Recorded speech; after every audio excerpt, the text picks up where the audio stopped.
Good afternoon. This is Dr. Christine Sauer, your host of the show Healthy Alternatives. Thanks for tuning in today on 97.5 CIOE FM, your community radio, and via live stream on communityradio.ca.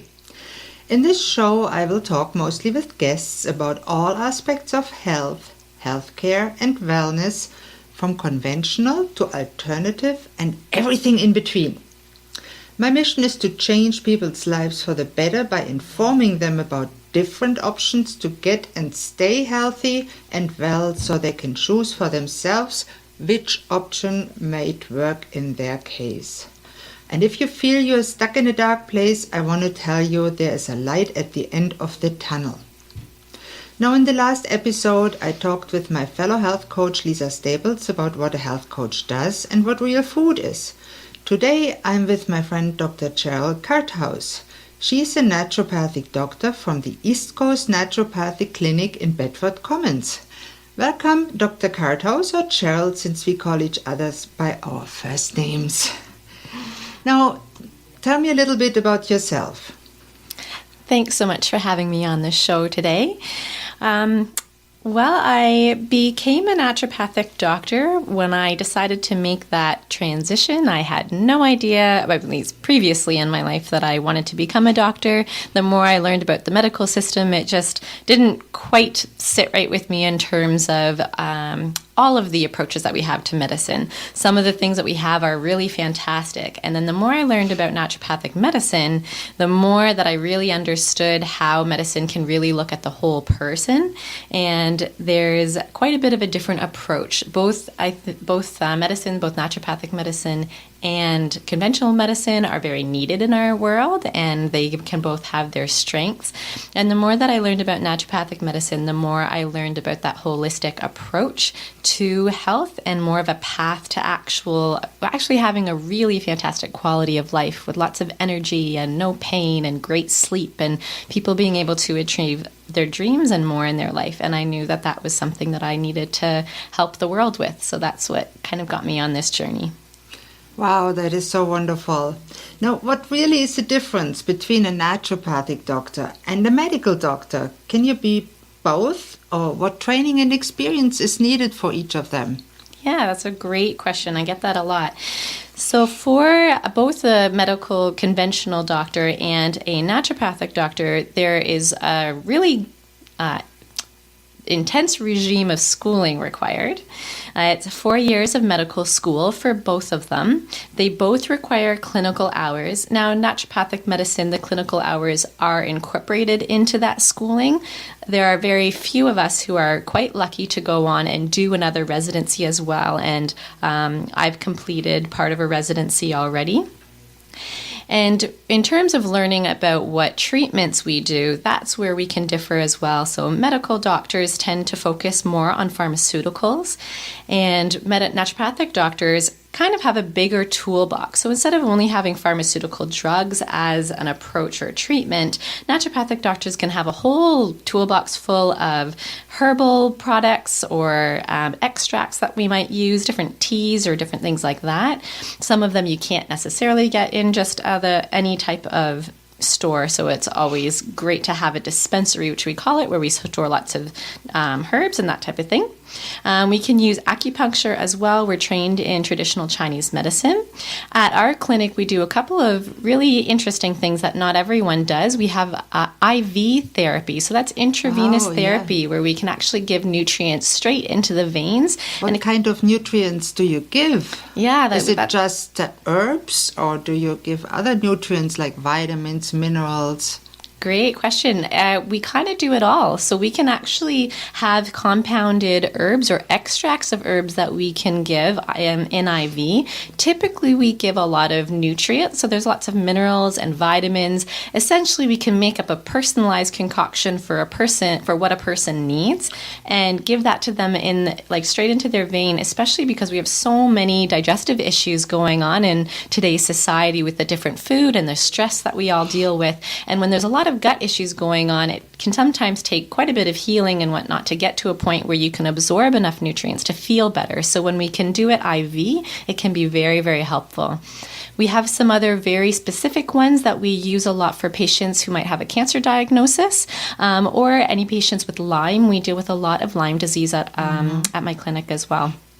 So are you a competition then to medical doctors, or do you work with medical doctors? How does it work? We really work alongside medical doctors, so we work with them. I'm writing letters very often to different medical practitioners. Really anybody in your health team we would always want to work collaboratively with, because we all have really different strengths and can really help the patient to get to their best by working together. That is so interesting. I think many listeners don't know that there's really not a competition, but more a collaborative approach to healthcare, which I think many physicians are not aware of, that naturopaths really don't threaten them. They don't threaten them, they just complement them. Yeah, the more we get to know each other and learn what each other does, then it's really helpful. And I've found a lot of doctors being really collaborative as well and working together. Yeah.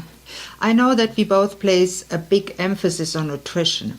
Can you tell us a little bit about the basics? What really are the building blocks of our food?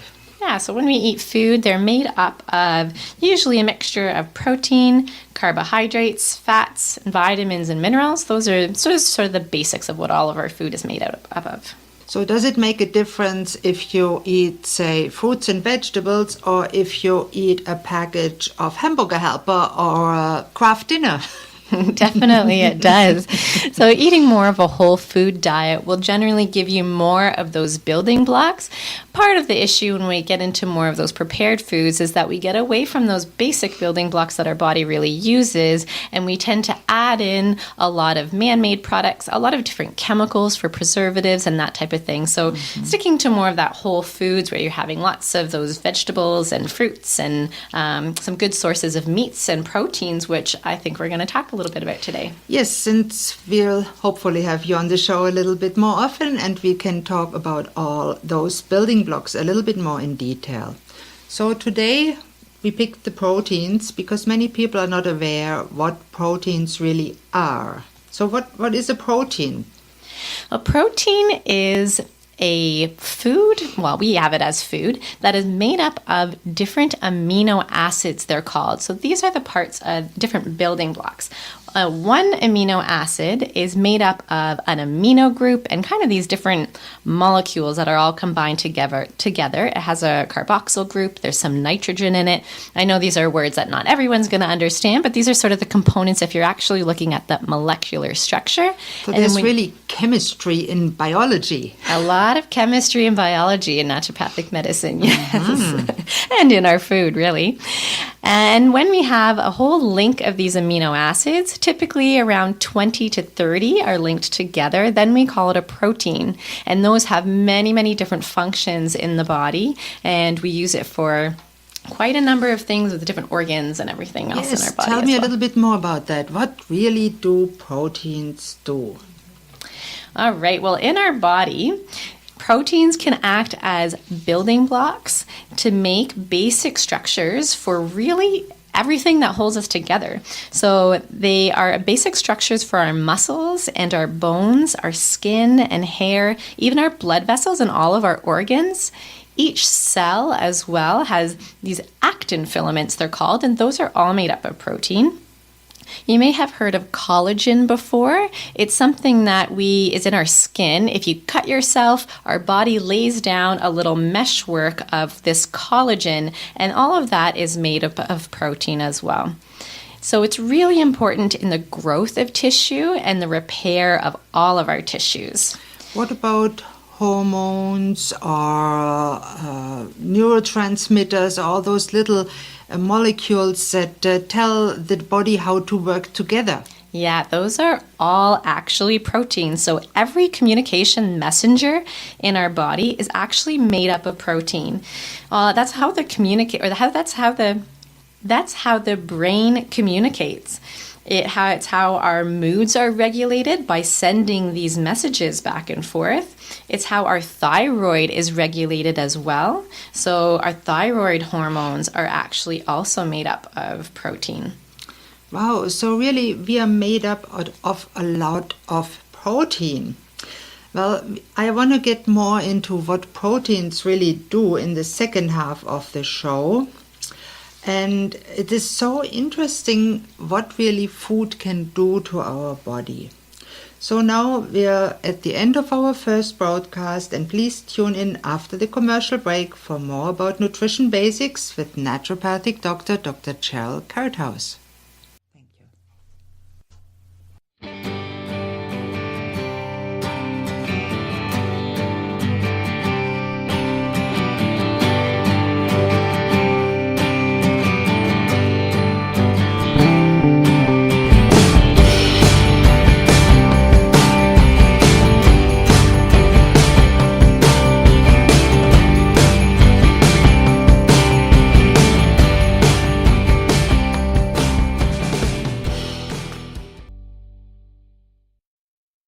Hello and welcome back to Healthy Alternatives here on 97.5 CIOE FM, your community radio, and on live stream on communityradio.ca. I'm your host, Dr. Christine Sauer, and I'm talking today with naturopathic Dr. Cheryl Karthaus. Before the break, we talked a little bit about what proteins do. Can you just refresh our memory and go a little bit more into detail about that, please, Cheryl? Absolutely. So proteins are really useful as building blocks in the body. They help with the growth and tissue repair. So all of our muscles and bones, hair, skin, even our blood vessels and organs. They also help our body to communicate to different parts. So like our brain will communicate to the rest of our body using neurotransmitters. It can change our mood. It can even have an effect on whether we feel happy or sad or depressed. It can help with memory as well, and actually whether we feel pain in the body. Along the same lines, thyroid hormones are also all made up of protein. And then there's a couple of other things that we didn't explore yet. So enzymes are also made up of protein, and they really are one of the biggest things that govern all of the different interactions in our body, including digestion, which is such an important thing when we talk about nutrition. Now, what does an enzyme do? That is a name that is known to people, but they really don't know what it is. It is a protein, so what does it do? That's a great question. They're kind of like these little mini machines, and they go around either, when we're talking about digestion, for example, these enzymes will actually break apart at a molecular level. So we're looking all the way down at these links that are between these little tiny, tiny, tiny molecules, and the enzymes go in and basically snip them apart. Like a pair of scissors. Yeah, exactly like a pair of scissors. Chop it up into tiny pieces so that we can grab onto them with these little receptors on our cell and sneak them into our body when it's all passing through the small intestine, which is where we absorb the majority of our nutrients. So our cells can actually grab onto these tiny pieces and absorb them in because the enzymes have done all their work at snipping all of our food pieces apart. Wow, that is so interesting. So where do we get those proteins? Where do they come from? These proteins, while some of them come from our food, some of them we can also make with our body. Wow. What do we make them from? We make them from other proteins. So we have to eat protein. Eating protein is so important because we need to be able to have all of these around. Like I mentioned before when we were talking about what a protein is, it's made up of all these different amino acids, they're called. And when we can break apart these amino acids, our body will rebuild a type of protein that we need, and it will then turn that protein into a structure like an enzyme or whatever else it needs. So when we don't have that particular amino acid, they're called essential amino acids. And then there are also non-essential amino acids, which are the ones that the body can actually make from some of these other building blocks. So does it matter what foods you eat when you need your protein?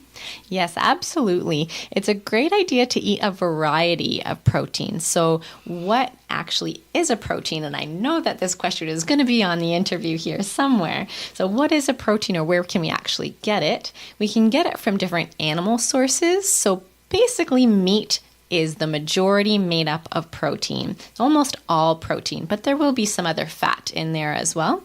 And then there are other vegetarian sources of protein. Well, you know what? Let's explore the meat sources first. So we can have fish. That's a fantastic source of protein, especially here in Nova Scotia. We get a lot of the type of... And seafood? And seafood, lots of seafood, absolutely. Having chicken or beef, lamb, any other type of wild game. You can have moose if you go hunting, or venison. Deer. Those are all Many people great. love the deer meat. Absolutely. And you would know very well also about chickens, because I know that you have some in your backyard. Backyard chickens. So does it make a difference whether you get your eggs and your meat from battery chickens, or if they are happy flocking around in the backyard eating bugs? Yeah, when we're looking at the overall constitution of the animal, the healthier the animal is, the healthier the protein will be. And then it's really important then that the animals are eating all of the foods that they're meant to eat. So with cows, we want them to be grass-fed, and with chickens, we want them to be running around. They actually eat pebbles and worms and bugs and lots of different things other than a bit of the grain that they would also be fed. And I'm sure you could probably tell us more about that. They eat all kinds of kitchen scraps. They eat even meat left over. They love their protein themselves. And of course, bugs. Absolutely. All kinds of bugs. So that is really fascinating. Now, what about if somebody is a vegetarian? And vegetarians, what's the difference between a vegetarian and a vegan? Yeah, so if you eat eggs, that may be an ovo-vegetarian. Those would also be a great thing to get from a free-range source, because they can have a little bit of a different effects on the cholesterol and whatnot in your body. In terms of vegetarian and vegan, vegans tend to avoid eggs. They would tend to avoid anything else that's produced by an animal, and that includes even honey for some people, because honey is produced by bees, and honey actually would have some protein in it as well. Not a whole lot. It's mostly made up of some of those glucose compounds, but it does have some of it in it. So a vegan would avoid all of those types of animal products, including dairy. So how do vegans get their protein? Because there's people that thrive on a vegan diet, at least for many years. Yeah, we often think of protein as just being meat or from animals, and there's a lot of protein in a number of different things. If you were to ever look, it's a good example, at any of the protein powders on a shelf, you'll actually see pea protein and rice protein. There's actually a lot of protein in a whole bunch of different vegetarian sources. If we're looking at what we can include in our diets, that would include a whole category called legumes, which would include chickpeas, all of the beans, some lentils are in there. What about nuts and seeds?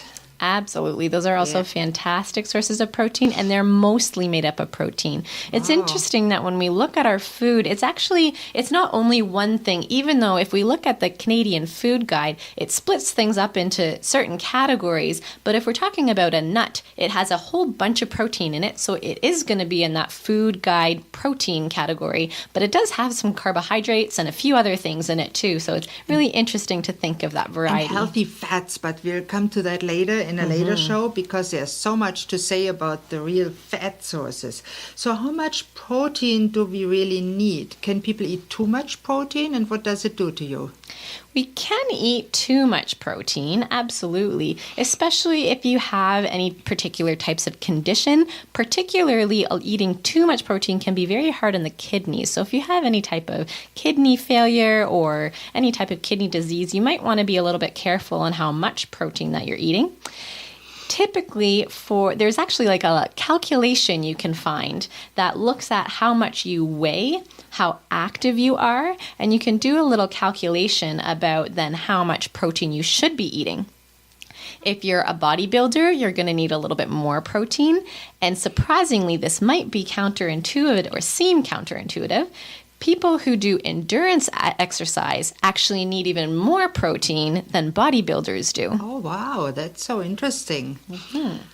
Also, to keep in mind that vegetarians or vegans would need to eat more grams of protein because of what we call the nitrogen balance. So we use up a lot of different things in our body when we process protein, and we want to make sure that we have enough of that to go around for all of the other things that our body needs those little ingredients for.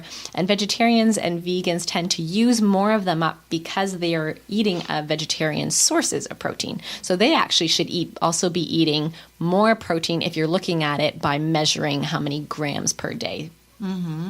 I read about that there's whole proteins and proteins that supplement each other, like beans and rice or eggs and potatoes. So when somebody does not want to eat meat, which I understand is a whole protein, maybe they should be very careful what they eat on protein and how they combine it. Yes, having a good variety of different proteins is really important. I have a Facebook group called Nutrition with a Mission. And there I'll have a document posted with all of the different amino acids and the foods included, and even what they do in the body. And you can see where, if you might actually be deficient in one of these proteins or one of these amino acids and you don't eat meat, then you can kind of have a look and see where else you would be able to get it from. Say a source might be quinoa or lentils or soybeans or wheat germ even. Wow, that is so interesting. And if you didn't understand the name of the Facebook group or you didn't have no time to write it down, at the end I will give you my email address and I will be happy to forward you the information. Okay, so we didn't talk about how much of the protein really a normal person needs. How much would that be? A gram per kilogram or half a gram per pound? It's very confusing. Right. So typically we calculate the protein needs based on somebody's weight and how active they are. So if we're a sedentary person, we're going to calculate our weight in kilograms times 0.8 in order to get the grams of protein. If you are very active, you want to be calculating this number closer to 1.8 times your kilogram in weight, and that would give you the grams of protein. If you are recovering from an illness, if you're pregnant, if you've had a cancer diagnosis, if you do weight training or endurance training, these numbers all are on the upper side of what your protein intake should be. Wow, that is so important. Now I know that certain proteins can be inflammatory and even cause allergies. What do you think happens in our body when these proteins go wrong, and how can that happen? We have only a few minutes left, so we'll touch on that topic in a later show, but just give the viewers a little idea of what happens when it goes wrong. Right, so our whole immune system is actually made up of protein, but protein's also what our body reacts to. So if we have leaky gut, it might be a word that people have heard of before. Some of these proteins from our different foods and things like that actually get into our system, and our immune system starts reacting to them. That's certainly not good. How does the immune system get in contact with those proteins?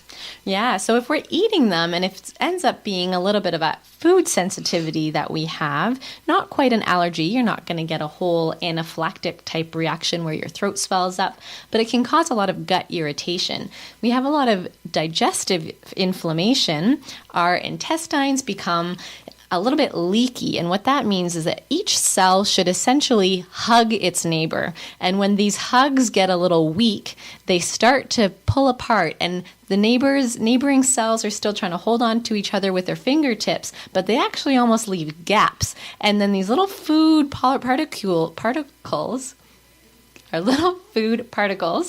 that sneak past these little fingertips end up getting into our system, and our immune system reacts to them. Wow, there's so much to it, and I'm looking forward to getting deeper into this issue on a future show. And this brings me to the end of today's show. Next time, we'll talk about fitness and health. Please don't hesitate to contact me with any questions, thoughts, comments, or suggestions, or if you'd like to contact Dr. Cheryl Karthaus. My email here is Christine, CHRISTINE @communityradio.ca, and I'm always grateful for any feedback. Thanks for listening to Healthy Alternatives. I'm your host, Dr. Christine Sauer. Goodbye, and I hope you tune in next Thursday at noon on 97.5 CIOE FM Community Radio with live stream on communityradio.ca. Goodbye and have a great day.